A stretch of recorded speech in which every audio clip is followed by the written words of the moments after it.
Shalom, selamat pagi Bapak, Ibu, Saudara-saudari kekasih Tuhan. Sungguh berkat yang luar biasa bahwa kita kembali dapat berjumpa dan datang ke hadirat Allah pada pagi hari ini melalui Renungan Harian Toraya edisi Jumat 16 Desember 2022. Kita percaya bahwa Tuhan sungguh teramat baik dan memberikan kita kesempatan untuk dapat duduk diam sejenak mendengarkan kebenaran firman-Nya. Pembacaan hari ini terambil dari surat Paulus kepada jemaat-jemaat di Galatia pasal 4 ayat 1-11. Sebelumnya, marilah kita buka hati kita untuk memohon Roh Kudus Tuhan bekerja. Kita satukan hati kita dalam doa. Bapa di sorga, Bapa yang kami panggil di dalam nama Tuhan Yesus Kristus, saat hari baru ini dimulai, kami bersyukur dan berterima kasih atas perlindungan-Mu sepanjang malam. Kami bersyukur untuk hari baru yang membawa kesegaran dan semangat baru ke dalam hidup kami. Kami datang di hadapan-Mu saat ini, kami akan membaca dan mendengarkan firman Tuhan. Biarlah perkataan-Mu menyegarkan jiwa kami, menghidupkan hati yang lemah dan lesu, dan membangkitkan harapan dan kasih. Berkatilah kami sehingga firman-Mu bisa menjadi makanan rohani bagi jiwa dan tubuh kami. Dalam nama Tuhan Yesus, kami berdoa. Amin. Galatia 4, ayat yang pertama sampai 11. Firman Tuhan. Tak ada lagi perhambaan.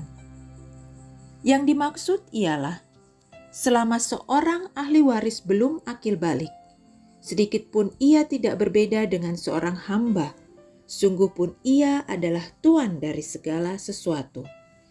Tetapi ia berada di bawah perwalian dan pengawasan sampai pada saat yang telah ditentukan oleh Bapanya. Demikian pula kita, selama kita belum akil balik, kita takluk juga kepada roh-roh dunia. Tetapi setelah genap waktunya, maka Allah mengutus anaknya yang lahir dari seorang perempuan dan takluk kepada hukum Taurat. Ia diutus untuk menebus mereka yang takluk kepada hukum Taurat, supaya kita diterima menjadi anak. Dan karena kamu adalah anak, maka Allah telah menyuruh roh anaknya ke dalam hati kita yang berseru, "Ya Aba, ya Bapa." Jadi kamu bukan lagi hamba, melainkan anak. Jikalau kamu anak, maka kamu juga adalah ahli-ahli waris oleh Allah. Dahulu ketika kamu tidak mengenal Allah, kamu memperhambakan diri kepada Allah-Allah yang pada hakikatnya bukan Allah. Tetapi sekarang sesudah kamu mengenal Allah, atau lebih baik, sesudah kamu dikenal Allah, bagaimanakah kamu berbalik lagi kepada roh-roh dunia yang lemah dan miskin dan mau mulai memperhambakan diri lagi kepadanya? Kamu dengan teliti memelihara hari-hari tertentu, bulan-bulan, masa-masa yang tetap dan tahun-tahun. Aku khawatir kalau susah payahku untuk kamu telah sia-sia. Demikian firman Tuhan pagi hari ini. Tema kita hari ini, kebanggaan iman, umpo satuan kapatonganan. Pengakuan Gereja Toraja menyebutkan bahwa Yesus Kristus itulah Tuhan dan Juru Selamat.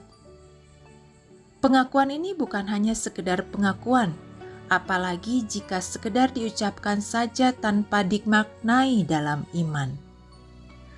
Pengakuan kita haruslah menjadi identitas dan kebanggaan bagi setiap warga Gereja Toraja dimanapun mereka berada. Pertanyaannya, di manakah kebanggaannya?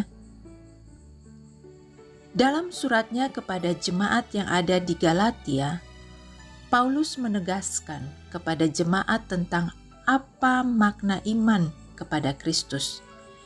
Dalam pengenalan iman kepada Kristus, Paulus memiliki keyakinan bahwa orang-orang percaya kepada Kristus akan tetap setia dalam segala tantangan yang pasti akan selalu dihadapi. Dan oleh karena itu, dalam bacaan kita, Paulus menegaskan, pertama, bahwa iman kepada Yesus Kristus menjadikan orang percaya menjadi anak-anak Allah dan dilayakkan untuk menyebut Allah sebagai Bapa dan sekaligus diperkenankan untuk menerima berkat sebagai anak-anak Allah. Kedua, di dalam iman kepada Kristus kita dimerdekakan dari perbudakan dosa. Dan dalam kemerdekaan sebagai milik Kristus, kita dimampukan untuk hidup dalam kebenaran, dalam kuasa Roh Kudus. Untuk menjadi bangga atas iman kita kepada Yesus Kristus, maka kita harus mengenal Dia dengan benar, dan dalam pengenalan yang benar tentang Yesus, maka kita akan dimampukan untuk menghidupi iman itu.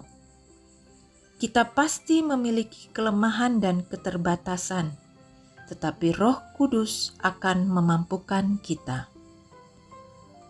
Rasul Paulus katakan dalam Efesus pertama ayat 14, dan Roh Kudus itu adalah jaminan bagian kita sampai kita memperoleh seluruhnya, yaitu penebusan yang menjadikan kita milik Allah untuk memuji kemuliaan-Nya. Amin.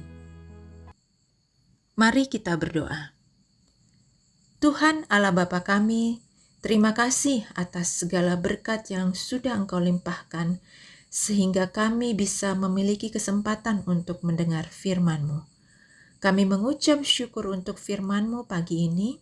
Kiranya firman Tuhan menghasilkan buah dalam pikiran, perkataan, dan perbuatan kami, untuk kami jadikan penuntun dalam setiap langkah kehidupan kami. Pagi ini kami akan memulai aktivitas kami. Kami mohon bimbingan Roh Kudus dalam pekerjaan kami hari ini. Arahkanlah pikiran, perkataan, dan perbuatan kami, agar hanya di dalam Dikau saja dan seturut kehendak-Mu, kami memulai dan menyelesaikan pekerjaan kami. Juga beri kami kemampuan baru ya Bapa, untuk hidup dengan iman dan mempraktekkan kasih hari ini. Dengan penuh kerendahan hati, kami juga mendoakan saudara-saudara kami yang saat ini sedang sakit. Kiranya setiap usaha atas kesembuhan mereka boleh Engkau berkati dan berikan kekuatan, supaya mereka mampu menjalani pemulihan terbaik oleh anugerah-Mu.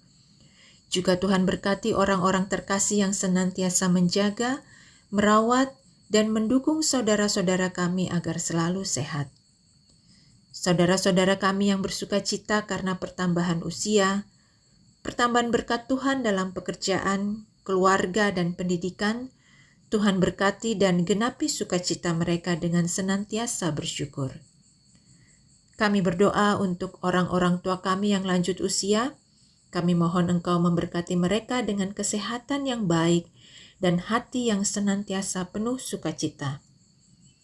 Kiranya di usia senja mereka, iman mereka semakin teguh dan berakar di dalam Engkau, dan kesaksian hidup mereka menjadi teladan bagi kami semua.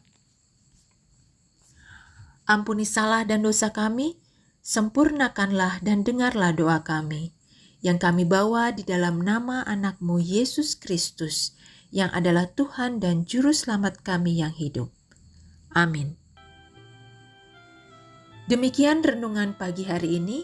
Marilah kita jalani karya kita hari ini dalam tuntunan Roh Kudus dan firman Tuhan, dalam pengharapan agar kasih dan sukacita dari Tuhan senantiasa menyertai setiap langkah kehidupan kita. Sampai bertemu dalam renungan harian Toraya berikutnya. Tuhan Yesus memberkati. Selamat pagi. Shalom.